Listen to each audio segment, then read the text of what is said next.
ومن يضلل فلا هادي له وأشهد أن لا إله إلا الله وحده لا شريك له وأشهد أن سيدنا ونبينا وحبيبنا وشفيعنا وقرة أعيننا محمدا عبده ورسوله صلى الله تبارك وتعالى عليه وعلى آله وأصحابه وأزواجه وذريته وبارك وسلم تسليما كثيرا. أما بعد فأعوذ بالله من الشيطان الرجيم. بسم الله الرحمن الرحيم. ولا تمدن عينيك إلى ما متعنا به أزواجا منهم زهرة الحياة الدنيا. وقال النبي صلى الله عليه وسلم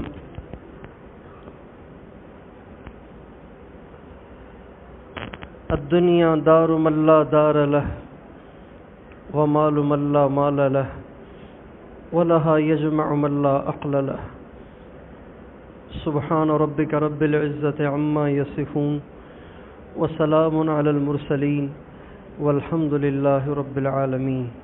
اللهم صل على سيدنا محمد وعلى آل سيدنا محمد وبارك وسلم. آپ سب درود شریف پڑھ لیں.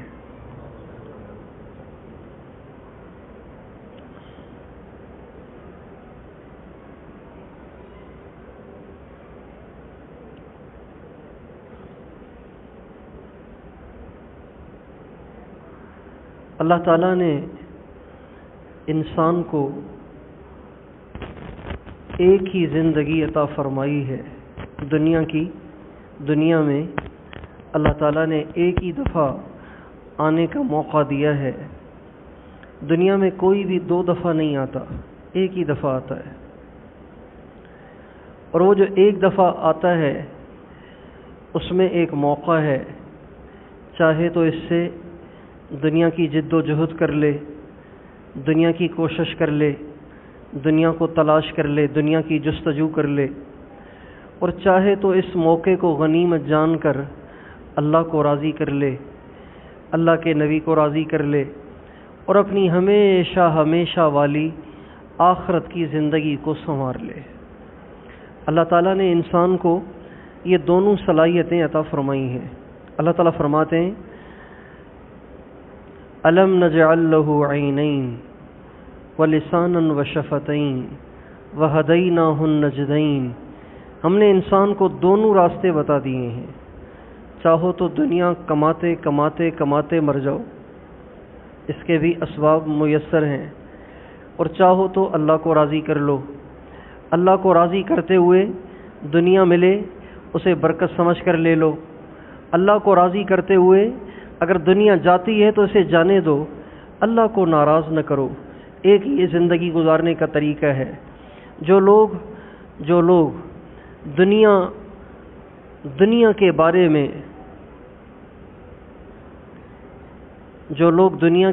میں یہ ذہن بنا لیتے ہیں کہ یہ ہمارے رہنے کی جگہ نہیں ہے، بلکہ یہ تو مسافر خانہ ہے. آج ہم یہاں ہیں، کل کہیں اور ہوں گے. آج ہم یہاں ہیں، کل قبرستان میں ہوں گے. آج یہاں ہیں، کل ہم قبر میں پڑے ہوں گے. جو لوگ یہ ذہن بنا کر زندگی گزارتے ہیں، ان کے لیے اللہ کو راضی کرنا، آخرت کی تیاری کرنا، اپنی آخرت کو سنوارنا اللہ تعالیٰ آسان فرما دیتے ہیں. اس وقت پوری دنیا میں ایک ہوا چل پڑی ہے. وہ یہ ہے کہ ساری دنیا کے لوگ دنیا کے ساز و سامان اور دنیا کی رنگینیاں اور دنیا کی عزت اور شہرت اور دنیا کے عہدے اس کے طالب بنے ہوئے ہیں. اس کے لیے اپنی زندگیاں بھی کھپا رہے ہیں، اپنی اولادوں کی زندگیاں بھی کھپا رہے ہیں. بچہ پیدا ہوتا ہے تو یہ ٹینشن شروع ہو جاتی ہے، اب اس کو کون سے اسکول میں ڈالنا ہے، کون سے کالج میں ڈالنا ہے، آیا ہم اس کو افورڈ بھی کر سکتے ہیں یا نہیں کر سکتے. تو جب کالج جائے گا، یونیورسٹی جائے گا اور کسی اعلیٰ اسکول میں جائے گا تو اس کے لیے فیس کا بندوبست کرنا ہے. لہٰذا لہٰذا باپ اپنی محنت کو دوہرا کر دیتا ہے، اپنی محنت کو بڑھا دیتا ہے۔ پہلے وہ صرف سرکاری جاب کرتا تھا، گورنمنٹ جاب کرتا تھا، اب وہ پرائیویٹ جاب بھی کر رہا ہے۔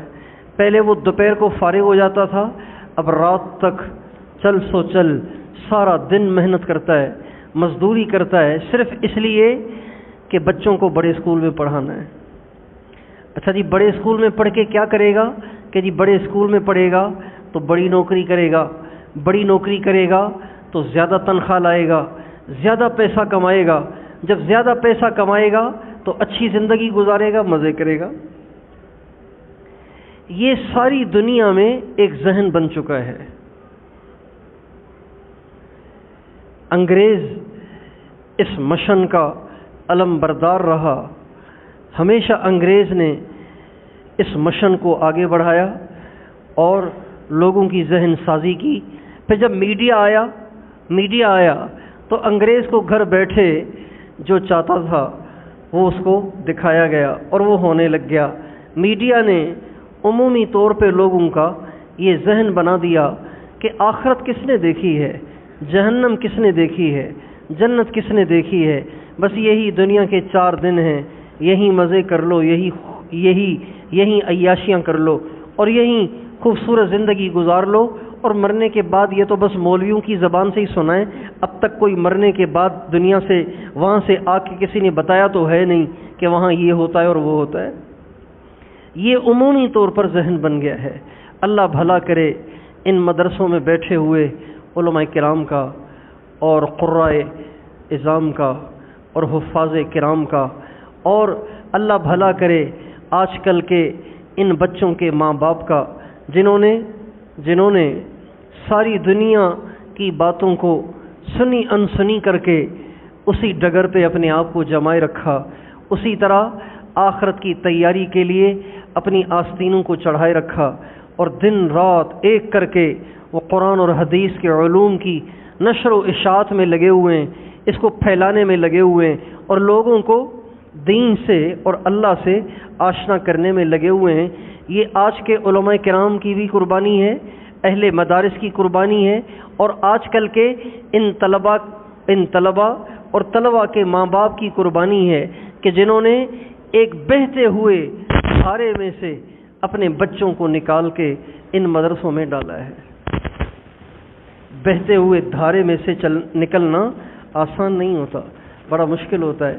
جب ساری دنیا مادیت کی طرف بہی چلی جا رہی ہے، جیسے سیلاب بہتا ہے نا، اس طرح انسانیت اور انسانیت کی نئی نسل بہتی چلی جا رہی ہے مادیت کی طرف، صرف دنیا بنانے کے لیے، پیسے والا بننے کے لیے، اور صرف دنیا کی عیاشیاں حاصل کرنے کے لیے، دنیا کی رنگینیوں کو حاصل کرنے کے لیے، اور ایسے بہاؤ میں سے ان بچوں نوجوانوں کا نکلنا اور ان کے ماں باپ کا ان کو دین کے لیے وقف کرنا، یہ آج کے زمانے کی بہت بڑی قربانی ہے۔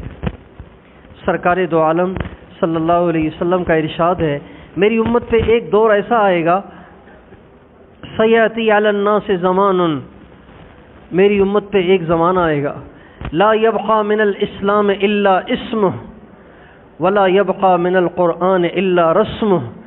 ایک زمانہ ایسا آئے گا کہ لوگ مسلمان تو کہلوائیں گے لیکن ان کا کوئی کام اسلام کے مطابق نہیں ہوگا،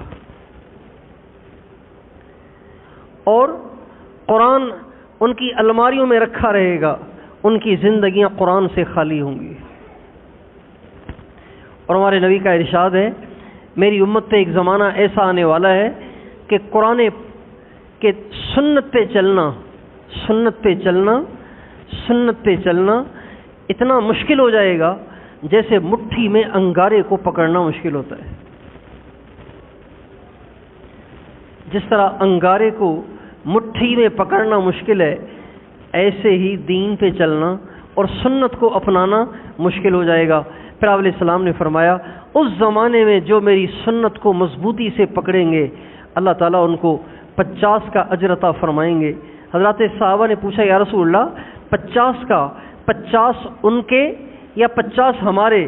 فرمایا بل منکم، تمہارے میں سے 50 کا اجر ان لوگوں کو ملے گا۔ تو آج کے زمانے میں جب کہ دنیا مادیت کے سیلاب میں بہی چلی جا رہی ہے، ایسے دور میں اگر کوئی سنت کو لازم پکڑ کے چل رہا ہے، کسی نے کرتا شلوار پہنا ہوا ہے، چہرے پہ داڑھی رکھی ہوئی ہے، سر پہ ٹوپی رکھی ہوئی ہے، قرآن سے دل لگ رہا ہے، حدیث سے دل لگ رہا ہے، علم الہی کے ساتھ اشتغال ہے، اپنے آپ کو حرام کاریوں سے بچا رہا ہے اور گناہوں سے بچا رہا ہے، فحاشی اور عریانی سے بچا رہا ہے، موبائل کی غلاظتوں سے اپنے دامن کو بچائے ہوئے، تو آپ علیہ السلام کی بشارت ہے کہ اس کو 50 صحابہ کا اجر ملے گا۔ اس لیے سب سے پہلی درخواست اس ساری تمہید کے بعد آپ نوجوان بچوں سے ہے جنہوں نے مدرسے میں داخلہ لیا ہوا ہے اور مدرسے کی 4 دیواری میں محدود ہو گئے، ان سے یہ درخواست ہے کہ کبھی بھی دنیا داروں کو، جن کے پاس دنیا ہے، جن کے پاس دنیا کا ساز و سامان ہے، جن کے پاس دنیا کی ریل پیل ہے، جن کے پاس عالی شان سواریاں ہیں اور بڑے رہنے کے لیے بنگلے اور بڑے عالی شان مکانات ہیں، کبھی بھی ان کے بنگلوں، ان کی گاڑیوں اور ان کے ساز و سامان اور ان کی عزت اور شہرت اور ان کے ٹھاٹھ باٹھ کو عزت کی نگاہ سے نہ دیکھنا، للچائی ہوئی نگاہوں سے نہ دیکھنا۔ ہمارے نبی نے، اللہ پاک نے ہمارے نبی کو سختی سے روکا ہے اس بات سے۔ اللہ تعالیٰ ہمارے نبی کی بڑی قدر فرماتے ہیں، اللہ تعالیٰ ہمارے نبی کی بڑی قدر فرماتے ہیں، اللہ تعالیٰ کے ہاں ہمارے نبی کی بڑی قدر ہے، بڑی قدر ہے۔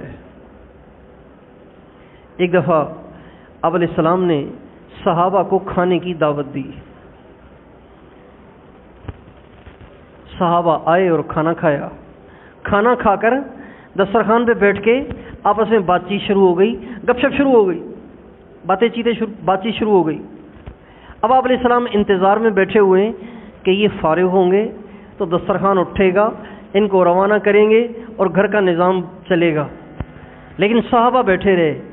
اللہ تعالیٰ کو یہ بات اتنی شدید ناگوار گزری کہ اللہ تعالیٰ نے ہمارے نبی کے صحابہ کے لیے قرآن پاک کی آیتیں جبریل کے ذریعے سے بھیج دیں کہ جب تم کھانے کے لیے آئے اور کھانا کھا چکے تو اب بیٹھ کے کیا کر رہے ہو، کیوں نہیں چلے جاتے؟ تمہارے اس بیٹھنے سے میرے نبی کو دقت ہے۔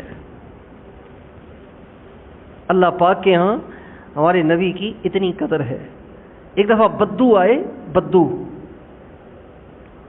آپ علیہ السلام سے ملنے کے لیے آئے، ان کی ایک جماعت آئی اور ہمارے نبی کے دروازے پہ کھڑے ہو کے کہنے لگے، یا محمد،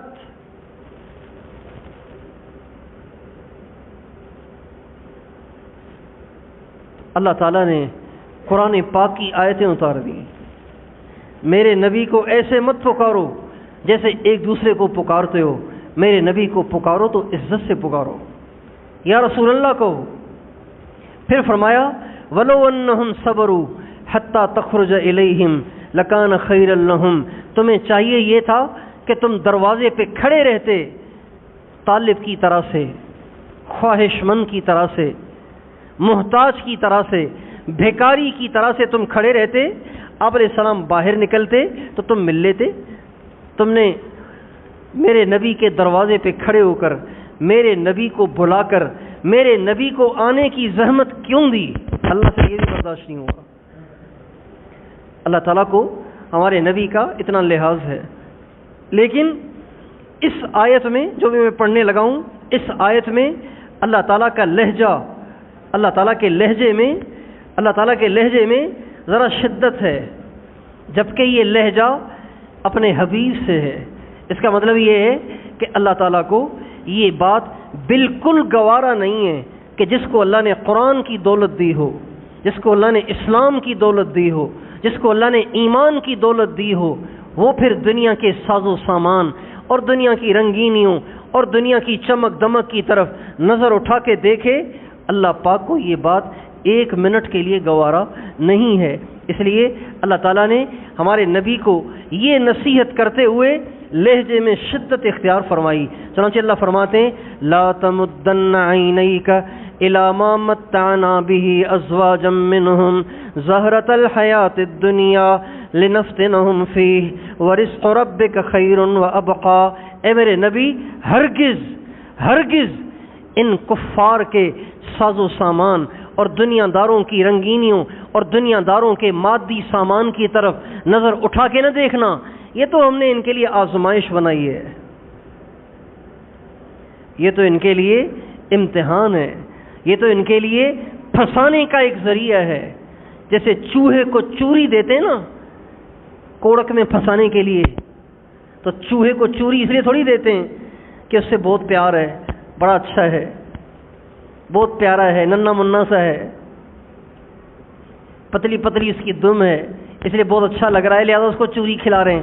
اس لیے چوری نہیں کھلا رہے، چوری اس لیے کھلا رہے ہیں کہ اس کم بخت نے کپڑے بھی کتر دیے، سامان بھی کتر دیا، لہذا ویسے تو قابو میں آئے گا نہیں، لہذا چوری رکھ کر اس کو پکڑو. اللہ فرماتے ہیں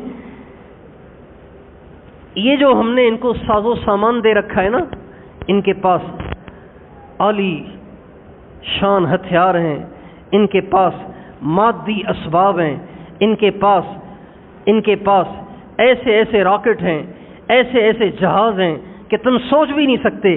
ان کی ٹیکنالوجی اتنی فارورڈ ہے کہ تم سوچ بھی نہیں سکتے. اللہ کہتے ہیں یہ سب کچھ ہم نے ان کو اس لیے دیا ہے کہ ان کو ہم پھنسانا چاہتے ہیں. لنفتنہم فیہ ورزق ربک خیر وابقی. لہذا ان چیزوں کی طرف للچائی ہوئی نگاہوں سے مت دیکھو، اللہ کی روزی میں راضی رہو. اللہ جو دیتا ہے وہ زیادہ اچھا ہے. اس لیے آپ سارے نوجوانوں سے اور بچوں سے یہ درخواست ہے، اللہ تعالیٰ نے دین دیا ہے، اسی پہ مطمئن رہا کرو، اسی میں خوش رہا کرو. فاقہ بھی آ جائے، بھوک بھی آ جائے، تنگی بھی آ جائے، کپڑے بھی پھٹے ہوئے ہوں اور پیوند زدہ ہوں، تو اس سے مایوس نہ ہوں، اس لیے کہ ہمارے نبی کے کپڑے میں بھی پیوند ہوتے تھے. ہمارے نبی کے گھر میں کئی دن کھانے کے لیے کچھ نہیں ہوتا تھا.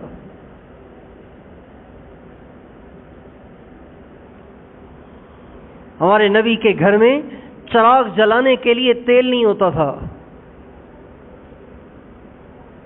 چراغ جلانے کے لیے تیل نہیں ہوتا تھا. آپ کے گھر میں کھانے کے لیے روٹی سالن نہیں ہوتا تھا. کبھی مل گیا کبھی نہیں ملا، مل گیا شکر کر لیا، نہیں ملا تو صبر کر لیا. اما عائشہ رضی اللہ عنہ فرماتی ہیں نبی کریم صلی اللہ علیہ وسلم میرے گھر میں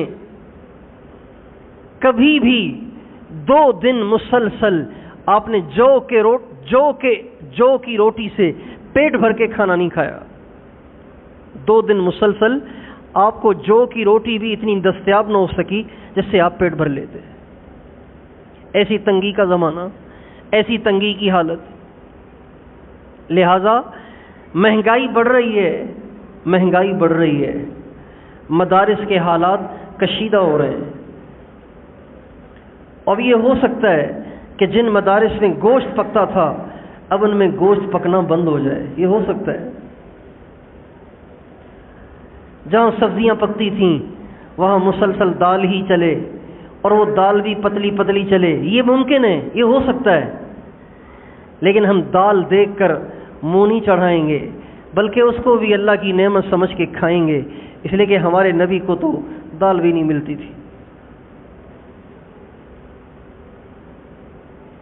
آپ علیہ السلام تشریف فرما تھے. ایک دفعہ حضرت فاطمہ رضی اللہ عنہا، آپ کی سب سے پیاری لخت جگر حضرت فاطمہ آپ کی خدمت میں حاضر ہوئیں. ہاتھ میں کچھ لائیں، نظر نہیں آ رہا تھا، کچھ لائیں، آ کے آپ کی خدمت میں پیش کیا. آپ نے لیا، اسے کھولا تو اس میں روٹی تھی، ایک روٹی تھی. آپ نے کہا یہ کیا؟ کہ یا رسول اللہ میرے گھر میں آج کئی دن کے بعد روٹی پکی تھی، جب میں نے روٹی پکا لی تو مجھے خیال آیا میں کیسے کھاؤں، پتہ نہیں میرے ابو نے کھائی کہ نہیں کھائی، چنانچہ پہلی روٹی میں آپ کے لیے تیار کر کے لائی ہوں، آپ کھائیں گے تو پھر ہم سے بھی کھائی جائے گی. چنانچہ آپ نے روٹی کو لیا اور اس میں سے ایک لقمہ توڑا اور آپ نے منہ میں ڈالا. پھر آپ نے فرمایا یا بنیۃ ھذا اول طعام اکلہ ابوک منذ 3 ایام، میری بیٹی آج یہ 3 دن کے بعد پہلا لقمہ ہے جو تیرے باپ کے پیٹ میں گیا ہے۔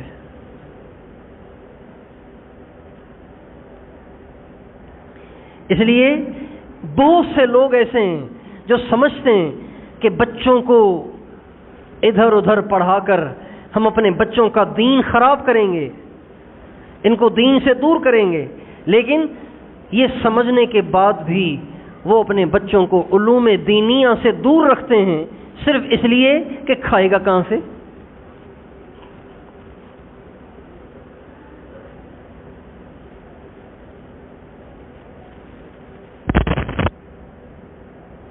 مدرسوں میں تو چندے کی روٹی ملے گی اور کیا ہوگا، اور اگر عالم بن گیا، حافظ بن گیا، تو پھر یہ کتنی تنخواہ ملے گی اسے؟ 5,000 8,000 10,000۔ مہنگائی کا زمانہ ہے، 250 روپے پہ پیٹرول جا رہا ہے، تو غریب کے لیے تو آٹا اور دال بھی مشکل ہو گئی ہے، تو یہ 10,000 میں کیسے گھر چلائے گا، 8,000 میں کیسے گھر چلائے گا؟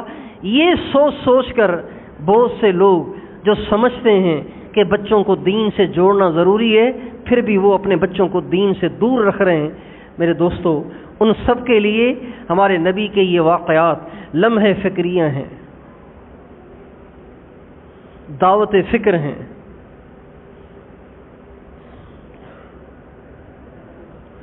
اس لیے آپ سارے نوجوان، سارے بچے اس کی نیت کریں کہ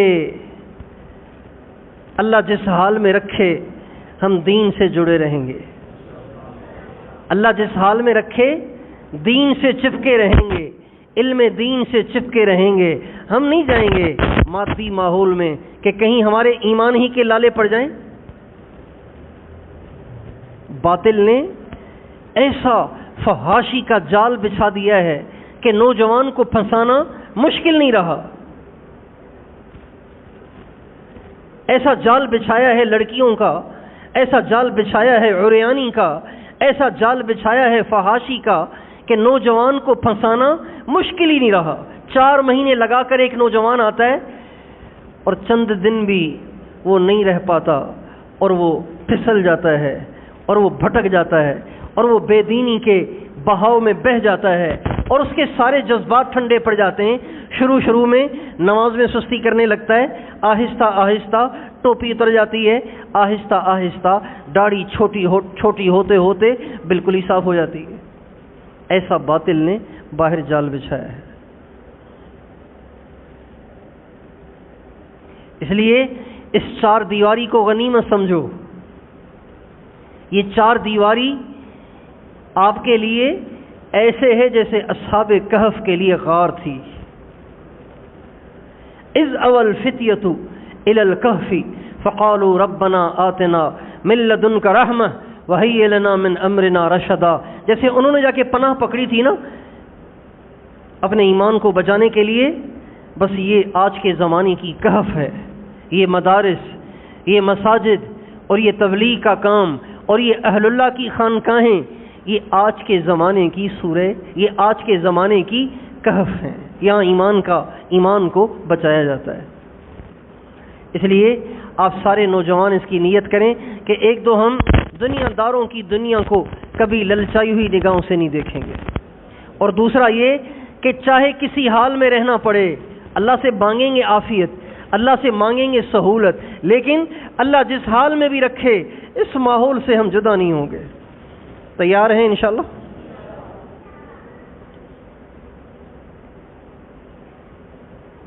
اور دوسری درخواست آپ سے یہ ہے کہ تقویٰ کو لازم پکڑیں، گناہوں سے اپنے آپ کو بچائیں، اپنی نظر، اپنی زبان، اپنے کان، اپنی شرمگاہ، اپنے سارے وجود کو گناہوں سے بچائیں۔ اگر آپ مدرسے میں رہ کر، دین کے ماحول میں رہ کر گناہوں سے نہ بچیں نا، تو اس کی مثال ایسی ہے جیسے آسمان سے گرا اور کھجور میں اٹک گیا۔ آسمان سے گرا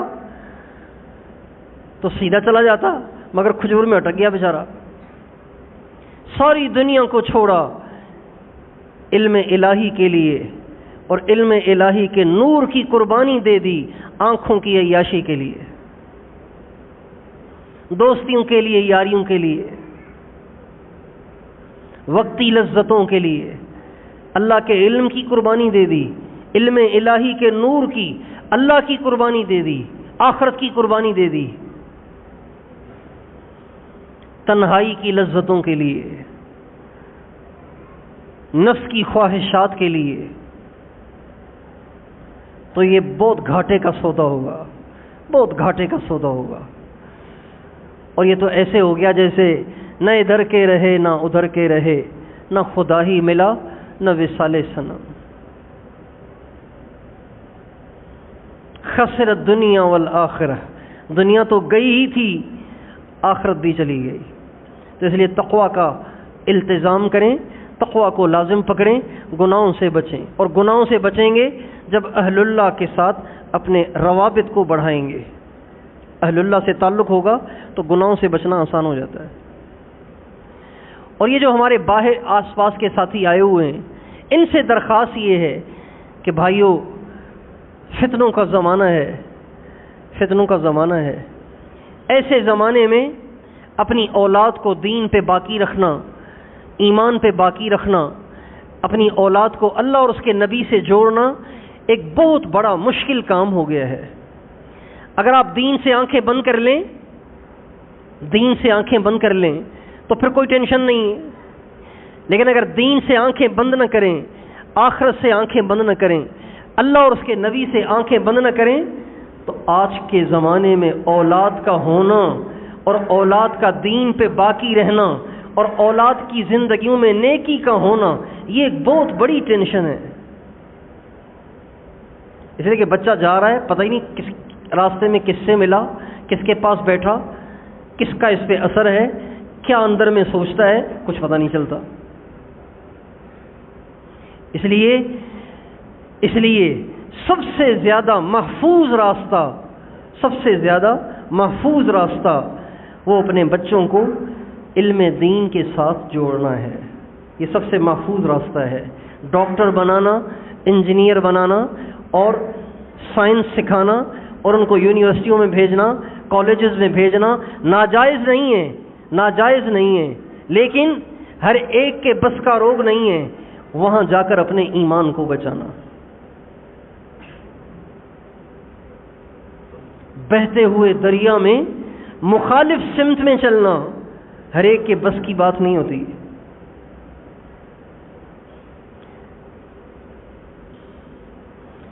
اگر کسی کی تربیت اتنی مضبوط ہے اور اس کی بنیادیں اتنی مضبوط ہیں کہ وہ ہر قسم کے فحاشی میں بھی اپنے دین کو بچا سکتا ہے تو اس کے لیے گنجائش ہے۔